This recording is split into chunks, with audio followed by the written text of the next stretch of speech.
Assalamualaikum warahmatullahi wabarakatuh. Innal hamdalillah nahmaduhu wa nasta'inuhu wa nastaghfiruh wa na'udzu billahi min syururi anfusina wa min sayyiati a'malina. Man yahdihillahu fala mudhillalah wa man yudlil fala hadiyalah. Asyhadu an la ilaha illallah wahdahu la syarikalah wa asyhadu anna Muhammadan abduhu wa rasuluh. Ya ayyuhalladzina amanu taqullaha haqqa tuqatih wa la tamutunna illa wa antum muslimun. Ya ayyuhan nasu taqu rabbakumul ladzi khalaqakum min nafsin wahidah wa khalaqa minha zawjaha wa batha minhuma rijalan katsiran wa nisaa'a wattaqullaha alladzi tasaaluna bihi wal arham innallaha kana 'alaikum raqiba. Ya ayyuhalladzina amanu taqullaha wa qulu qawlan sadida yuslih lakum a'malakum wa yaghfir lakum dhunubakum wa man yuti'illaha wa rasulahu faqad faza fawzan 'azima. Amma ba'd fa inna asaqal hadithi kitabullah wa khairal hadi hadi Muhammadin sallallahu alaihi wasallam wa syarrul umuri muhdatsatuha wa kullu muhdatsatin bid'ah wa kullu bid'atin dhalalah wa kullu dhalalatin finnar. Ma'asal muslimin ikhwani fillah wa akhwati rahimani wa rahimakumullah. Pertama-tama marilah kita senantiasa memanjatkan puji syukur kepada Allah Subhanahu wa taala yang dengan limpahan nikmat, hidayah, serta pertolongannya kita dipertemukan oleh Allah Subhanahu wa taala untuk kita saling murajaah, untuk kita saling mudarasah tentang ilmu yang sangat mulia di atas muka bumi ini, ilmu tentang asma, nama-nama, dan sifat-sifat Allah Subhanahu wa taala. Semoga Allah Subhanahu wa taala menjadikan aktivitas kita ini ikhlas karenanya, dan semoga Allah Subhanahu wa taala memudahkan jalannya kajian lewat Zoom ini. Dan semoga Allah Subhanahu wa taala menambahkan kepada kita ilmu yang bermanfaat dan al-amal as-saleh. Ikhwani fillah wa akhwat rahimani wa rahimakumullah. Pertama-tama kita sebetulnya ingin menyampaikan tentang biografi al-muallif sebagaimana biasanya kita kalau mengkaji kitab. Namun karena keterbatasan waktu juga, insyaallah al-muallif minal masyhurin, ya, termasuk yang masyhur dengan keilmuannya, dengan akidahnya, la yakhfa alaikum insyaallah taala. Ya, insyaallah semua tahu siapa Asy-Syaikh Muhammad bin Shalih Al-Utsaimin rahimahullah taala, salah satu ulama as-salafiyin, ulama dakwah salafiyah di abad ini, yang alhamdulillah ya sekedar wa amma bi ni'mati rabbika fahadits, ya kita alhamdulillah sempat bertemu 2 kali dengan beliau ketika di Masjid Al-Haram bulan Ramadan waktu i'tikaf. Beliau menyampaikan sekitar tahun 2000 insyaallah, ya sekitar tahun 2000 atau 1999 lah kurang lebih, awal kita masuk Jamiah Islamiyah di Masjid Haram waktu i'tikaf. Beliau memberikan kajian, alhamdulillah kita ikut beberapa kajian beliau di Masjid Haram. Kemudian tahun itu juga kita bertemu dengan beliau di musim haji, ya, di Masjid Al-Khaif. Ya, kemudian tahun berikutnya beliau sudah sakit-sakitan. Kemudian tahun berikutnya beliau meninggal dunia rahimallahu ta'ala. Intinya sekali lagi, insya Allah semuanya paham, semuanya mengenal sosok Asy-Syaikh Muhammad bin Shalih Al-Utsaimin rahimallahu ta'ala, yang sekali lagi termasuk ulama dakwah salafiyah Ahlussunnah wal Jamaah di abad ini, murid dari Asy-Syaikh Abdul Aziz bin Baz, murid dari Syekh Abdurrahman As-Sa'di rahimahumullahu ta'ala. Muqaddimah kita mulai dari wa ba'du, ya, wa ba'du. Kata beliau, Sesungguhnya iman terhadap nama-nama dan sifat Allah termasuk salah satu rukun iman kepada Allah Subhanahu wa taala. Ini bagian daripada arkanul iman yang sita. Iman kepada Allah, kata beliau, mencakup 4 hal. Ini insyaallah sudah antum pelajari juga. Iman kepada Allah mencakup 4 hal, mengimani wujud Allah, rububiyah Allah, uluhiyah Allah, dan nama-nama sifat Allah Subhanahu wa taala. Jadi ilmu tentang asma wa sifat adalah bagian daripada iman kepada Allah Subhanahu wa taala. Bahwasanya ilmu tentang nama-nama dan sifat Allah adalah asyraful ulum.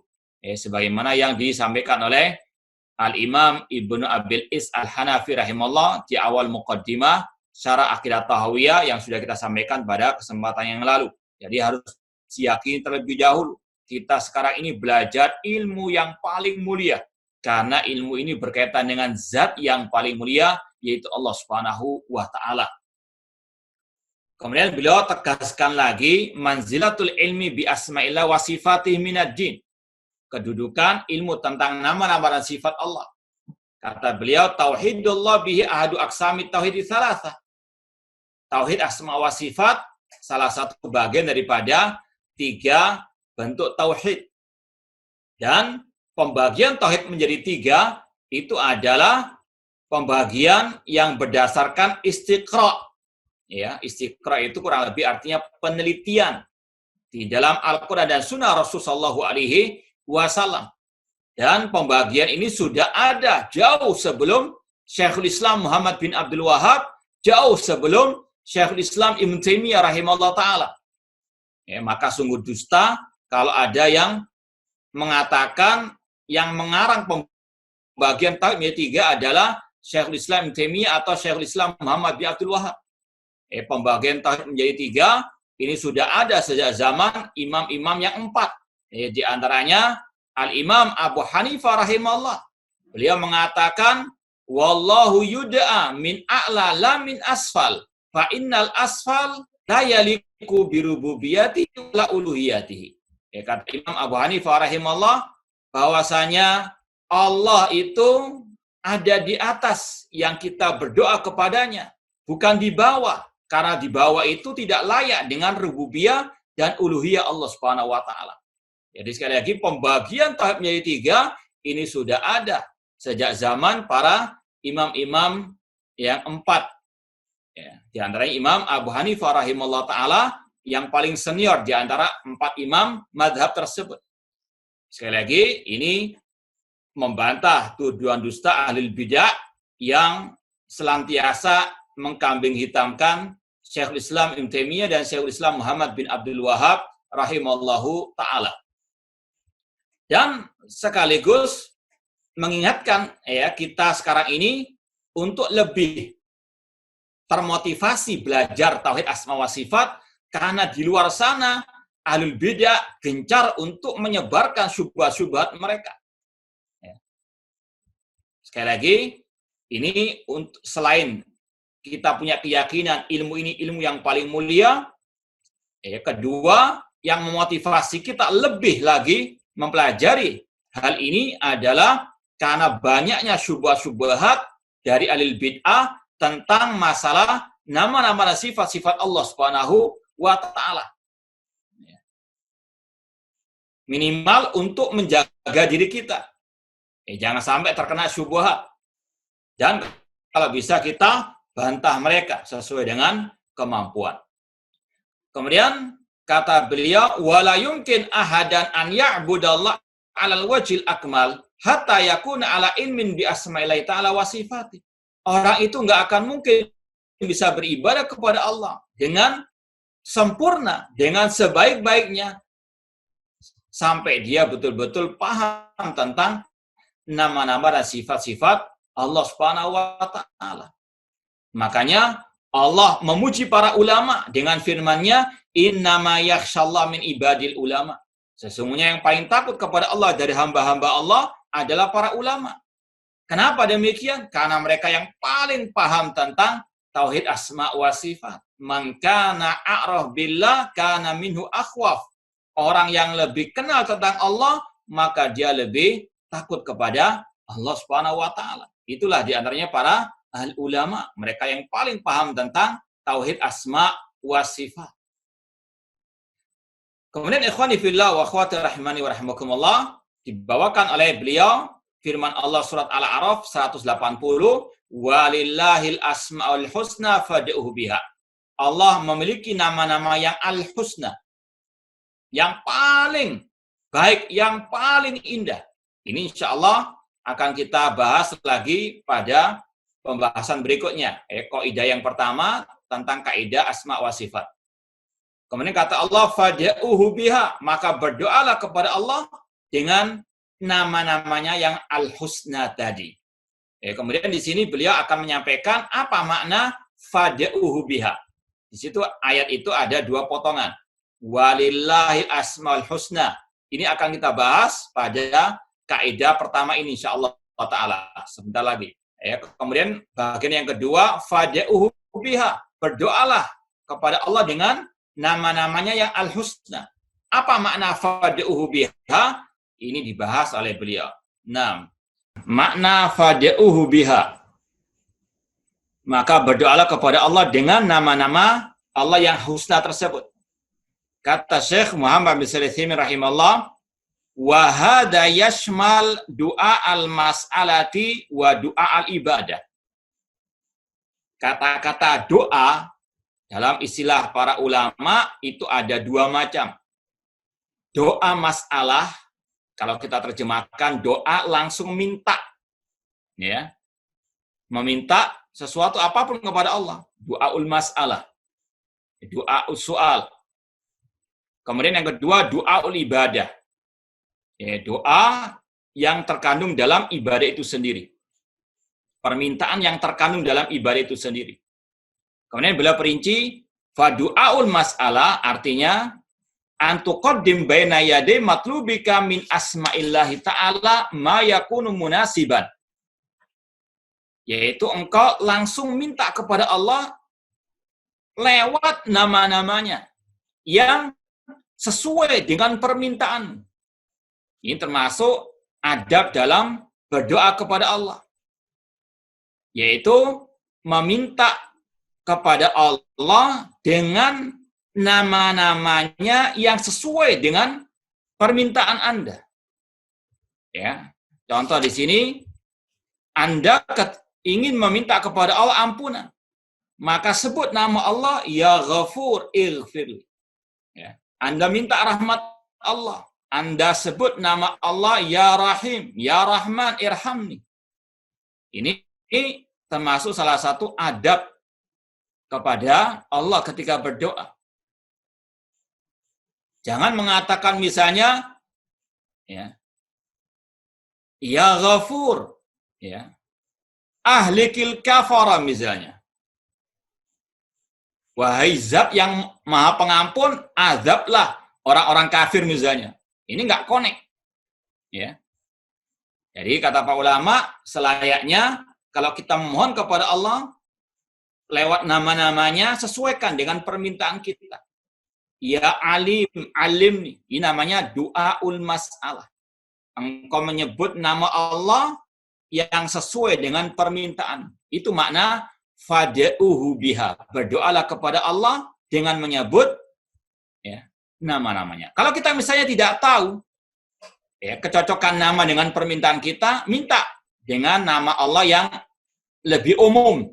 Ya Allahumma, ya Allah, ya Hayyu, ya Qayyum. Ini nama-nama Allah yang umum. Silahkan Anda minta apa saja.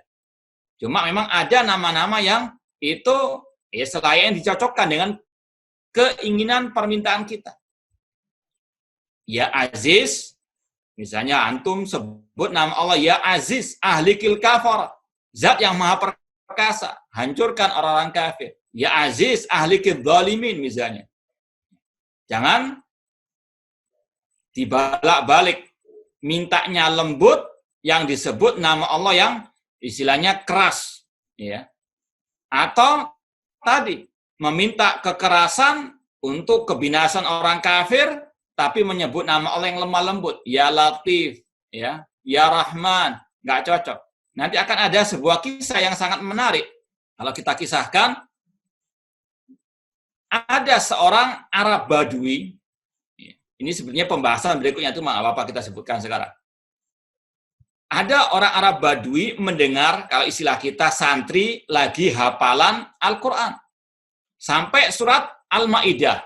Ya, seperti antum, Masya Allah, hafal Quran ya. Sampai saya murojaah surat Al-Ma'idah. Wasariqu wasariqatu faqta'u aydiyahuma jazaan bima kasabana kalan minallah. Wallahu ghafurur rahim. Itu santrinya lagi murojaah. Ada orang Arab Badui yang di atas fitrah salimah, yang paham betul seluk-beluk bahasa Arab. Orang Arab Badui ini orang umum sebetulnya. Dia nggak hafal Al-Quran. Tapi dia paham uslub Al-Quran, paham uslub bahasa Arab. Dia mencium bau yang nggak sedap dari hafalan santri tadi. Kata orang Arab Badui tadi, itu salah hafalanmu. Santrinya masih ngeyel, inti ini siapa? Ana sudah Ustadz tahfidz Quran, ya, atau ana santri hafid Al-Quran. Santri tadi murojaah lagi, ya, diulangi lagi dari awal. Wasariqu wasariqatu faqta'u aydiyahuma jazaan bima kasabana kalaminallah wallahu azizun hakim. Baru sadar dia, oh iya, ternyata dia keliru. Orang Arab Badui tadi, kenapa kok paham santri itu salah? Karena antara awal ayat dengan akhirnya nggak connect. Ya, tentang nama Allah Ghafur Rahim, itu nggak connect dengan yang awal tadi. Wasariku wasariqatu, laki-laki dan perempuan yang mencuri, potonglah tangannya. Kalau Ghafur Rahim, di akhir ayat, nggak perlu dipotong apa?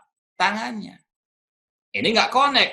Allah mengatakan laki-laki dan perempuan yang mencuri, potong tangannya. Nggak mungkin penutupannya Ghafur Rahim. Yang tepat, Azizun Hakim. Ini ada silanya hubungan yang erat antara awal ayat dengan penutupan ayat yang di situ ada nama-nama Allah Subhanahu wa Ta'ala. Maka dengan doa juga sama. Ya. Harus dikonekkan. Mintanya ilmu, panggil nama Allah, ya alim. Minta rahmat, ya rahman. Ya. Minta agar orang kafir, orang dolim, al-bid'ah diadab, pakai nama Allah, ya aziz. Ahlikil kafara wal mubtadi'in, wad dolimin misalnya. Ini adab dalam berdoa. Kemudian, ikhwanifillah wa khatir rahimahullah, yang kedua, doaul ibadah. Doa ibadah. Yaitu nggak langsung minta apa yang kita inginkan. Kata beliau, anta ta'abbada lillahi ta'ala bimuqtada hadil asma. Yaitu engkau beribadah kepada Allah dengan mengamalkan kandungan nama-nama Allah. Ya, engkau beribadah kepada Allah dengan apa? Melaksanakan makna kandungan dari nama tersebut. Misalnya Allah bernama At-Tawwab, kata beliau. Maka ketika Anda memahami Allah itu tawab, Anda bertobat kepada Allah. Ini namanya doaul ibadah. Doa, di situ Anda berdoa agar tobat Anda diterima. Karena Allah namanya At-Tawwab. Jadi kalau bisa kita katakan, doaul mas'alah, doa mas'alah itu permintaan yang tersurat langsung. Permintaan yang apa? Tersurat. Sedangkan doaul al-ibadah itu doa permintaan yang tersirat. Anda bertobat, apa yang ingin Anda minta kepada Allah, diterima tobat Anda. Jadi sekali lagi, ini kalau bisa kita bedakan secara mudah bahasanya, doa mas'alah dengan doa ibadah. Doa mas'alah itu langsung to the point Anda meminta kepada Allah. Ya Rahman irhamni. Kalau doaul ibadah, itu doa yang tersirat. Anda tobat kepada Allah, dalam hati Anda minta kepada Allah, tobat Anda diterima. Insya Allah, wadih. Wa tadhkuru bilisanika li'annahu sami. Ya. Ketika Anda berzikir kepada Allah dengan lisan Anda, subhanallah, alhamdulillah, ya. Anda meyakini dalam hati Allah as-sami. Kalau kita bahas ya, fikih Asmaul Husna, ini ada buku yang insya Allah antum sudah tahu juga, karangan Syekh Dr. Abdul Razak bin Abdul Muhsin Al-Abbad. Alhamdulillah kita juga sudah pernah menerjemahkan fikih Asmaul Husna, dan alhamdulillah juga sudah kita kaji meskipun ringkasan. As-sami ini memiliki beberapa makna. Ya. Ada makna asam itu, ya Allah istajib. Ya Allah, kabulkan doa kami. Karena engkau asami. Ada juga asami itu maknanya untuk mengancam. Ya. Misalnya, laqad sami Allahu qala laqad qasami Allahu qala alladziina qalu innallaha faqirun wa nahnu aghnia. Sungguh Allah mendengar orang Yahudi yang mengatakan Allah fakir sedangkan kami kaya, kata orang Yahudi. Allah mendengar di situ bukan sekedar mendengar begitu saja. Namun di situ maknanya ya, Allah mengancam. Ya, Allah mendengar ucapan kufur kalian. Hati-hati, Allah akan mengadab kalian. Itu di antara makna as-sami. Ya, Allah mendengar. Beda dengan misalnya seperti kita waktu ya, i'tidal, sami Allahu liman hamidah. Sami Allah di situ, Allah as-sami, sami Allah di situ sifatnya Allah mendengar sekaligus mengijabahi, mengabulkan permintaan kita. Jadi kita berzikir kepada Allah dengan keyakinan bahwasanya zikir kita ini didengar oleh Allah dan akan diberikan pahalanya nanti di dunia wal akhirah. Atau yang ketiga, kata para ulama, as-sami sekedar mendengar. Allah mendengar. Laqad sami Allahu qala allati tujadiluka fi zawjiha wa tasyaqqi Allah. Itu sifat pendengaran atau nama Allah as-sami. Kemudian juga ketika seseorang itu merasa diawasi oleh Allah, muraqabat Allah, karena Allah al-basir, maha melihat. Ya. Dia meninggalkan maksiat misalnya karena tahu Allah itu al-basir, maha melihat. Itu namanya du'a'u al-ibadah. Minta kepada Allah pahala dengan keyakinan tadi. Kalau kita meninggalkan maksiat karena Allah, karena melihat kita semuanya, maka insya Allah itu akan bernilai pahala di sisi Allah. Namanya du'a'u al-ibadah. Sekali lagi, bedanya du'a'ul ibadah dengan do'al mas'alah. Kalau do'al mas'alah itu permintaan yang tersurat kepada Allah. Adapun du'a'u al-ibadah itu permintaan yang tersirat, ya, meskipun dua-duanya sama, ya, dalam artian berkaitan dengan nama-nama Allah Subhanahu wa taala. Kemudian kata Syekh, wa min ajli manzilatihi hadhihi wa min ajli kalamin nas fihi bil haqqi taratan wa bil batilin nasyi'al jahli aw ta'assub tarat ukhra ahbabtu an aktuba fihi ma tayassara minal qawaid. Kata beliau, karena kedudukan tauhid asma wa sifat ini sangat mulia, seperti yang sudah saya sampaikan, ini adalah ilmu yang paling mulia, dan karena banyaknya manusia yang berbicara tentang hal ini, terkadang dengan hak dan terkadang dengan kebatilan, ya, seperti yang kemarin-kemarin baru viral itu, ini sekali lagi memotivasi ya, kita dan juga memotivasi penulis ini untuk menulis buku beliau ini. Ya. Beliau menulis buku ini karena tadi, motivasinya karena kedudukan ilmu ini yang luar biasa dan karena banyaknya manusia yang mencampur adukan antara hak dengan yang batil. Banyak yang berbicara masalah nama-nama sifat Allah, kata beliau anil jahal, karena kejahilan. Misalnya menuduh kaidah-kaidah yang akan kita pelajari ini katanya hanya dikarang-karang oleh Wahabi atau karangan Ibnu Taimiyah, kata mereka.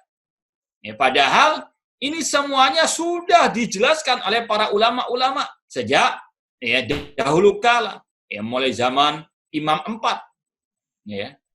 Mungkin yang pernah ikut kajian kita kemarin-kemarin, kita sodorkan misalnya kitab At-Tauhid. Ya, kalau bukunya ada 2 jilid yang saya punya ini.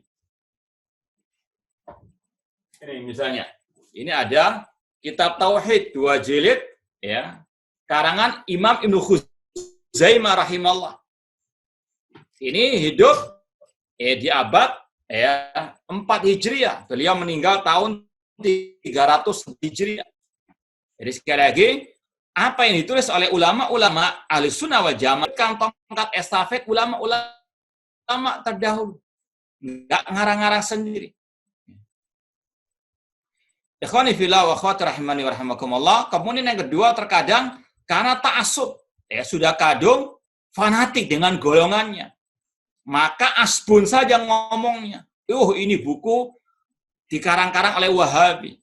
Karena apa? Sudah fanatik, sudah buta matanya. Dan buta apa? Mata hatinya. Padahal kitab-kitab ulama sangat banyak. Bahkan dari mazhab Syafi'iyah. Ya, kalau kita sebut misalnya yang sudah pernah alhamdulillah kita ajarkan, ya kitabnya Imam Muzani, murid ya seniornya Imam Asy-Syafi'i rahimahullah, punya kitab Syarhus Sunnah yang sudah kita kaji alhamdulillah. Ya. Kemudian juga ada kitab tadi Ibnu Khuzaimah, kitab Tauhid. Ini mazhab Syafi'i semua. Ibnu Khuzaimah mazhabnya Syafi'i. Kemudian Imam Al-Lalikai. Ya, kemudian juga ada kitab Al-Hujjah fi Bainil Mahajjah. Kitab Aqidah Salaf Ashabul Hadis. Ini ulama-ulama senior dari mazhab Syafi'iyah. Ya, cuma mereka karena ta'assub sudah dibutakan matanya oleh ta'assub tadi, membela mati-matian akidah nenek moyangnya, maka apa tidak mau tahu dengan kitab-kitab ulama-ulama dari mazhab mereka sendiri. Ya. Kemudian kata beliau, beliau pun menulis buku tentang kaidah-kaidah Tauhid Asma wa Sifat, dan sekali lagi ini hanya menyimpulkan, meringkas ya. Beliau ini hanya meringkas, menyimpulkan dari apa yang telah disampaikan ulama-ulama terdahulu. Ya, bukan Syekh Muhammad bin Utsaimin ngarang sendiri. 6. Itu mukadimah dari Syekh Muhammad bin Utsaimin rahimahullah taala. Langsung kita lanjutkan kaidah yang pertama. Syekh Muhammad bin Utsaimin rahimahullah taala di dalam kitab Al-Qaidul Muslah ini membagi menjadi 4 bagian ya. Ada kaidah-kaidah khusus tentang nama-nama Allah. Ya. Antum lihat ada daftar isinya itu. Yang pertama babnya berkaitan dengan kaidah-kaidah khusus tentang nama-nama Allah. Kemudian bab yang kedua, kaidah-kaidah khusus tentang sifat-sifat Allah. Kemudian yang ketiga, kaidah yang berkaitan dengan dalil-dalil nama-nama dan sifat-sifat Allah. Dan yang terakhir, membantah syubhat ahli al-bid'ah. Ya. Ini sekali lagi luar biasa, buku yang ditulis oleh Syekh Muhammad bin Utsaimin rahimahullah ta'ala, wa jazakallahu khairan al-jaza' al-islam wal muslimin. Ikhwani fillah wa akhwati rahimani wa rahimakumullah. Kaidah yang pertama, asma Allah ta'ala kulluha husna. Nama-nama Allah semuanya itu husna. Dari segi bahasa Arab, husna itu mu'annas dari ahsan. Ya. Akbar, mu'annasnya apa? Kubra. Ya. Jadi kalau seperti antum sering dengarkan tabligh akbar. Tabligh akbar, al-akbar yang paling besar, Allahu Akbar. Ya. Ini kalau dari sisi bahasa Arabnya, akbar untuk mudzakkar, sedangkan al-kubra untuk muannas. Ya. At-tabligh al-akbar, ad-da'watul kubra misalnya. Di sini Allah semua nama-namanya husna. Husna itu sekali lagi mu'annas dari ahsan, nama-nama Allah yang paling baik. Ya.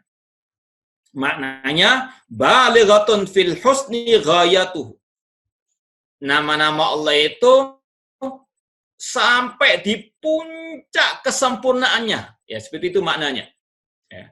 Nama yang paling sempurna, yang paling baik, yang paling indah.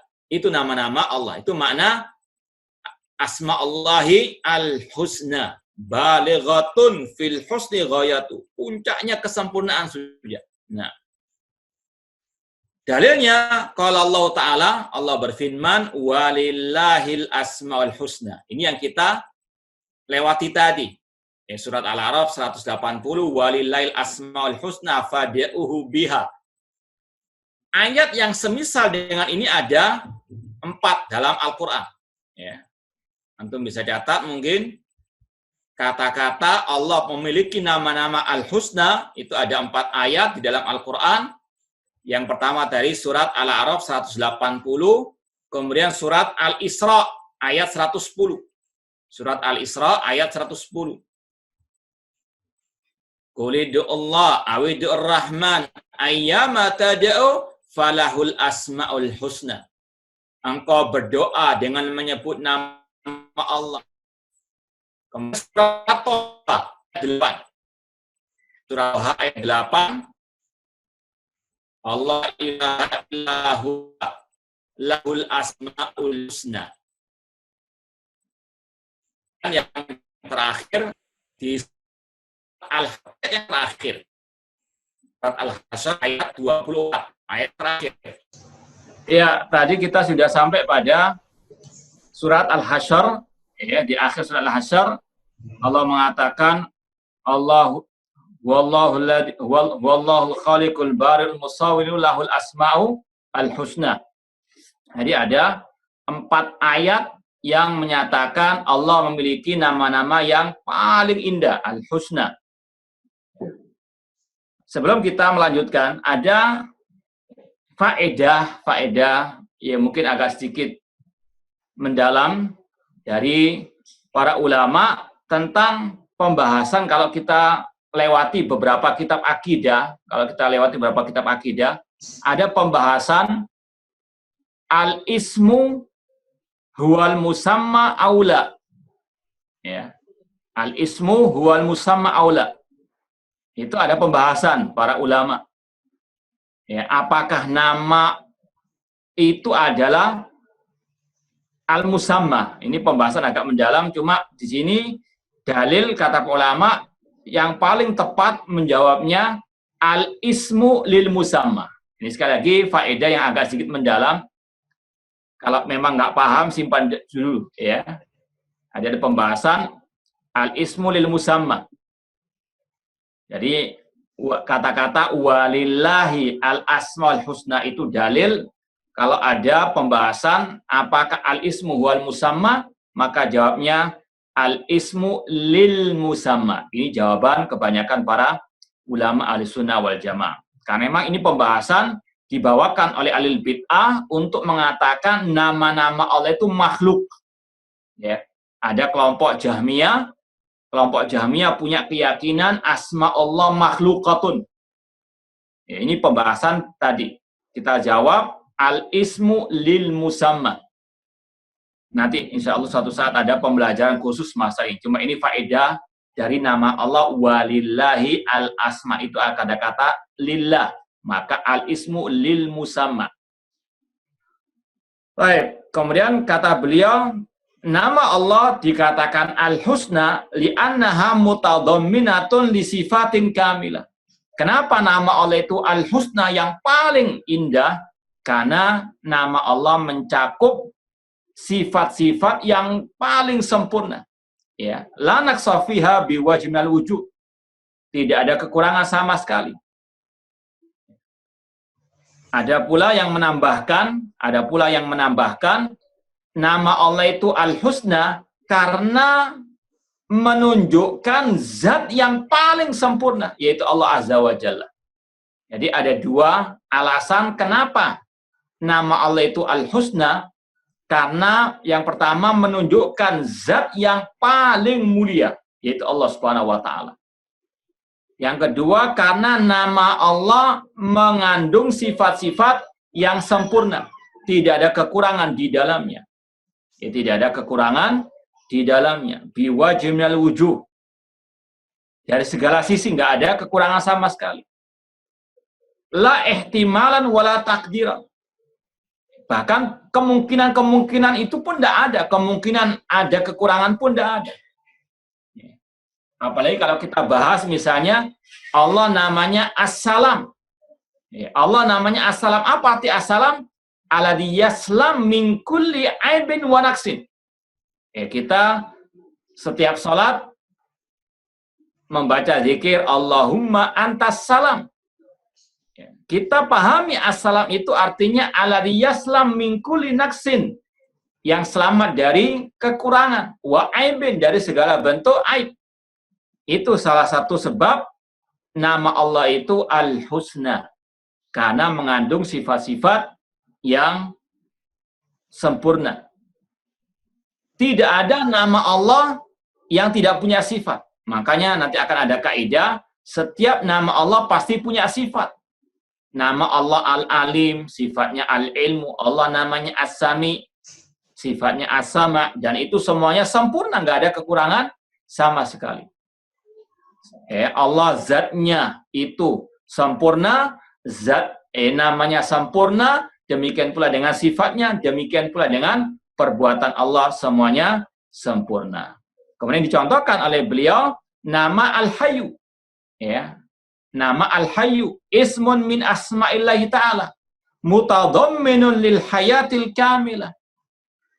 Namanya Al-Hayyu mengandung sifat Al-Haya, sifat kehidupan. Namun kehidupan Allah tidak sama dengan kehidupan makhluk. Apa bedanya? Di antaranya kesempurnaan hidupnya Allah, allati lam tusbaq bi adamin wa la yalhaquha zawan. Tidak didahului oleh ketidakadaan dan tidak akan diiringi oleh kebinasaan. Sedangkan manusia didahului oleh ketidakadaan. Hal ata 'alal insani hinun minad dahri lam yakun syai'an madhkura. Setelah manusia hidup, kullu man 'alaiha fan. Setiap yang hidup, kullu nafsin dha'iqatul maut. Ini kehidupan manusia. Beda kehidupan Allah dengan kehidupan manusia. Ini juga sebagai bantahan kepada kelompok ahli kalam yang mereka menolak sifat-sifat Allah seperti sifat tangan, sifat wajah, ya, sifat istiwa, dengan alasan kalau kita menetapkan sifat itu berarti kita menyamakan Allah dengan makhluk. Ya, kita katakan tidak, beda sifat-sifat Allah dengan sifat makhluk. Allah punya sifat wajah nggak sama dengan sifat wajah makhluk. Sebagaimana mereka, ahli kalam, sebagian mereka menetapkan sifat 7. Ya, sifat 7 mereka tetapkan, sifat al-haya di antara sifat kehidupan. Kalau kita bantah mereka dengan membalikkan keyakinan mereka, kalian mengatakan Allah punya sifat kehidupan, al-haya. Berarti kalian menyerupakan Allah dengan makhluk. Mereka akan mengatakan, oh beda kehidupan Allah dengan kehidupan makhluk. Kalau kita jawab, kita kejar lagi, kita katakan, ya begitu juga dengan wajah Allah, nggak sama dengan wajah makhluk. Ya, ini sekali lagi, itulah alil bid'ah, mereka pelin-pelan, mereka mencela-menceli, menetapkan 7 sifat, namun menolak sebagian yang lain. Al-hayatul mustalzimah li kamali sifat. Kehidupan Allah mengandung kesempurnaan sifat-sifat Allah. Semua sifat Allah, sempurna sifat Allah. Paling indah. Minal ilmi wal qudra wa sama' wal basar wa ghairiha. Demikian pula dengan nama Allah Al-Alim, yang mengandung sifat Al-Ilmu. Ilmunya Allah nggak sama dengan ilmunya makhluk. Kata-katanya sama. Kita punya ilmu, Allah punya ilmu. Namun nggak sama hakikatnya. Dan ini suatu kaidah yang harus kita pahami. Persamaan dalam kata tidak mengharuskan persamaan dalam hakikatnya. Ini yang tidak dipahami oleh ahli bidah, oleh ahli al-kalam. Ya, meskipun mereka sudah kita sampaikan tadi pelin-pelan, menetapkan 7 sifat, menolak sebagian yang lain. Ketika mereka menetapkan sifat ilmu, ya mereka akan menetapkan 7 sifat. Ya, al-haya, al-qudrah, al-iradah, Al-ilmu, al-kalam, as-sama' wal basar. Kalau kita katakan kalian juga mujassimah, kalian juga musyabbiha, menyerupakan Allah dengan makhluk. Ya, karena kalian menetapkan 7 sifat itu yang itu juga ada pada makhluk.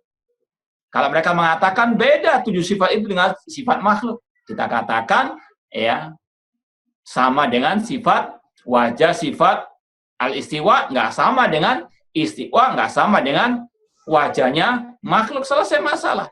Cuma itulah al-bid'ah, implan, min. Sifat ilmunya Allah sempurna, nggak sama dengan ilmunya makhluk.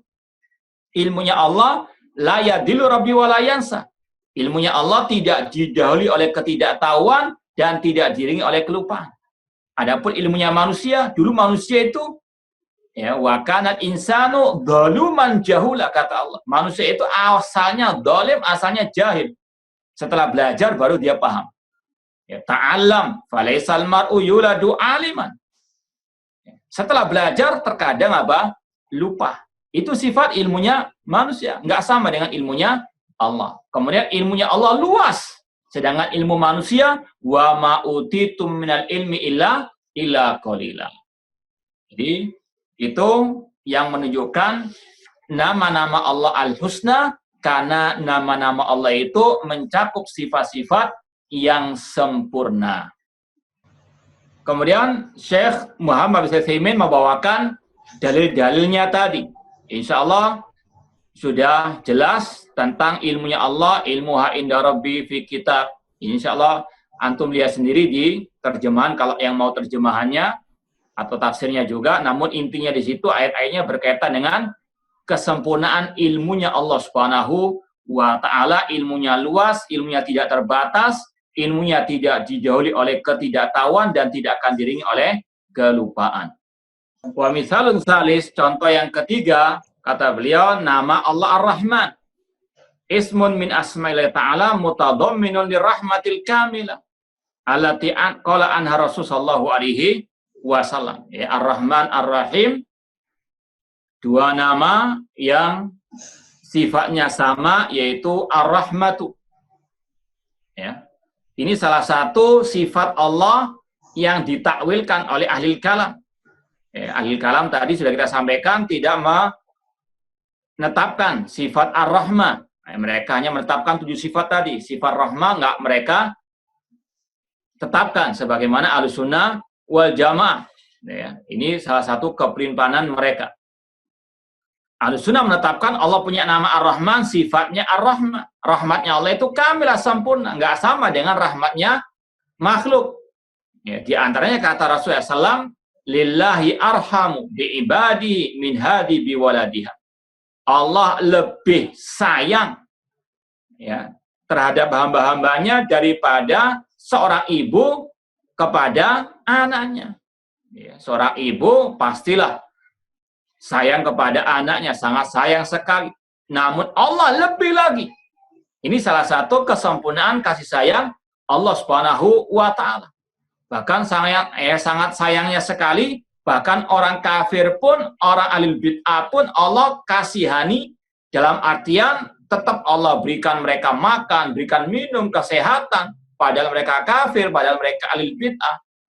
Ya, dan inilah salah satu perbedaan Ar-Rahman dengan Ar-Rahim. Ya, kalau kita ditanya apa perbedaan Ar-Rahman Ar-Rahim, di antaranya kalau Ar-Rahman itu sifatnya meliputi semua manusia, yang kafir, yang ahli bid'ah Allah kasihani. Tapi Ar-Rahim ini lebih khusus untuk orang yang beriman. Wa kana bil mu'minina rahima. Namun intinya kasih sayang Allah tidak sama dengan kasih sayang manusia ataupun makhluk-makhluknya. Adapun hadis tadi berkaitan dengan seorang ibu yang menjadi tawanan ketemu dengan anaknya yang juga tawanan, ya ditahan. Ya, bagaimana seorang ibu yang sudah lama nggak ketemu anaknya, ditawanan lagi, maka dia memeluknya, dia pun menyusuhinya. Namun kata Rasul, Allah lebih sayang terhadap hamba-hambanya daripada seorang ibu dalam keadaan seperti itu. Dan disampaikan juga dalil-dalil dari ayat wa rahmati wasi'at kulla syai'. Wa qala an du'ail malaika lil mu'minin rabbana wasita kulla syai'in rahmatan wa ilma. Dan lain seterusnya. Ini 3 contoh yang dibawakan oleh Syekh Muhammad bin Shalih Al-Utsaimin tentang kesempurnaan nama-nama Allah dan sifat-sifat Allah. Adapun ya, semua nama Allah kiaskan dengan ini. Semua nama Allah al-husna, semua nama Allah mengandung sifat-sifat yang sempurna. Ini hanya sekedar permisalan saja. Karena kata beliau wal husnu fi asma'illahi ta'ala yakunu bi'tibari kulli ismin ala infiradi. Tadi nama Allah ya Al-Hayyu, nama Allah Al-Alim, nama Allah Ar-Rahman. Itu setiap nama sudah mengandung sifat-sifat yang sempurna tadi. Wa yakunu bi'tibari jam'ila ghairihi. Apalagi kalau digabung satu nama dengan nama yang lain. Dan itu yang sering kita temui di dalam ayat-ayat Al-Quran. Ya, ayat-ayat Al-Quran banyak ditutup dengan 2 nama Allah.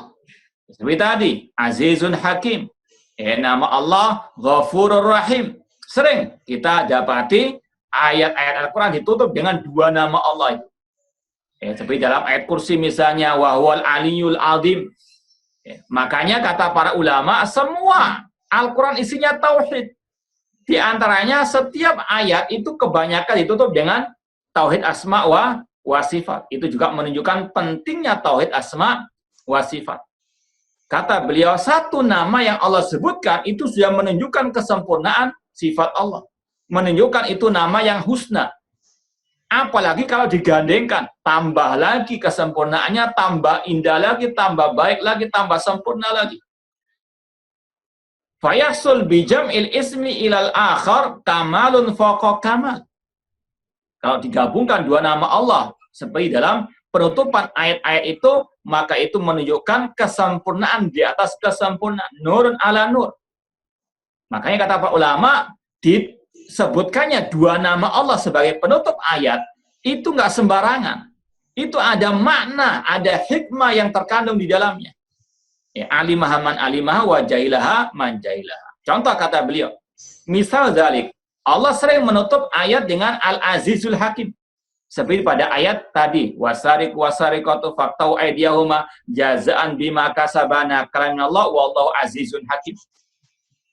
Apa hikmah digabungkannya nama Al-Aziz dan Al-Hakim? Kita yakini Al-Aziz ya, kalau disebutkan sendirian, Al-Aziz itu sudah menunjukkan nama yang paling sempurna dan menunjukkan sifat yang paling sempurna, yaitu sifat Al-Izzah.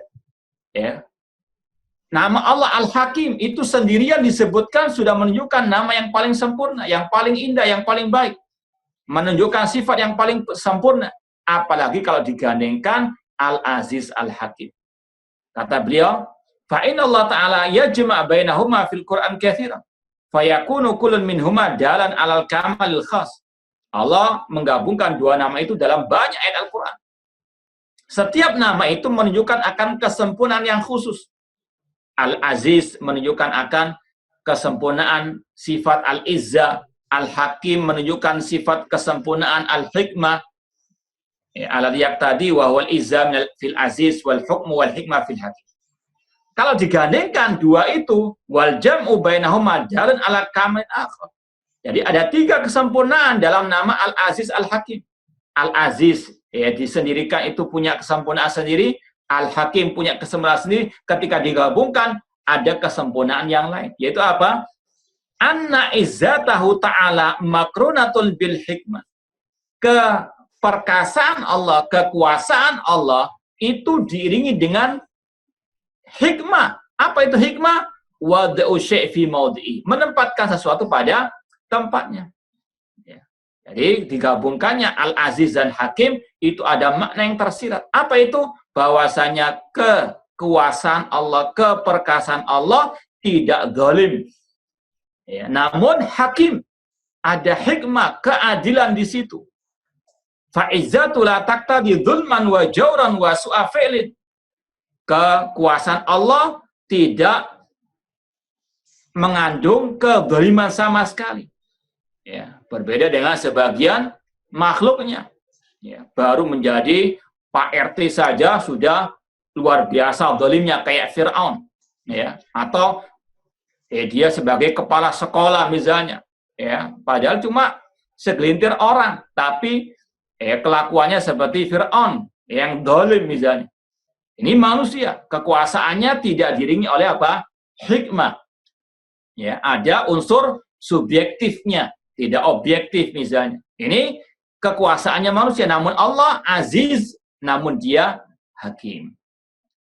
Kemudian juga fa'izzatu la taqtadi dzulman wa jawran wa su'a fi'lin kama qad yakunu min a'izza'il makhluqin. Fa innal aziz minhum qad ta'khudul izza bil ismi fayadlim wa yajur wa yusi tasarruf. Ini yang kita sampaikan tadi, kalau manusia punya kekuasaan terkadang demikian. Yang kekuasaannya kecil saja, dolimnya kayak Fir'aun, apalagi yang lebih tinggi lagi misalnya.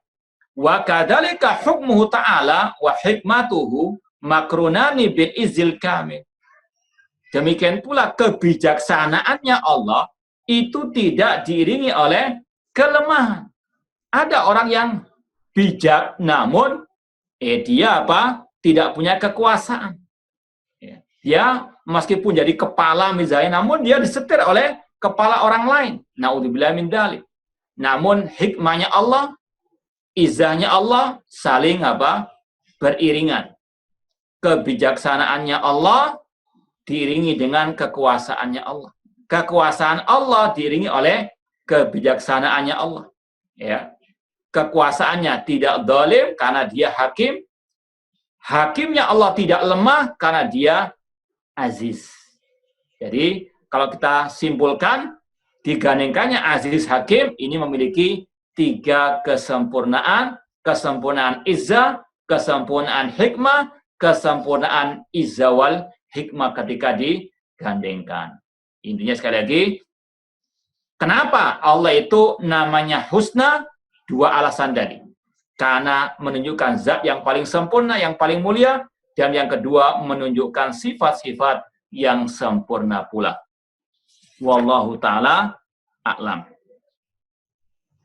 Jazakallahu khairan atas ilmunya yang diberikan pada hari ini. Demikian Ustaz. Kita akhiri pertemuan kita pada pagi hari. Subhanakallahumma bihamdika asyhadu an la ilaha illa anta astaghfiruka wa atubu ilaik. Wassallallahu ala nabiyyina Muhammadin wa alihi wasallam. Assalamualaikum warahmatullahi wabarakatuh.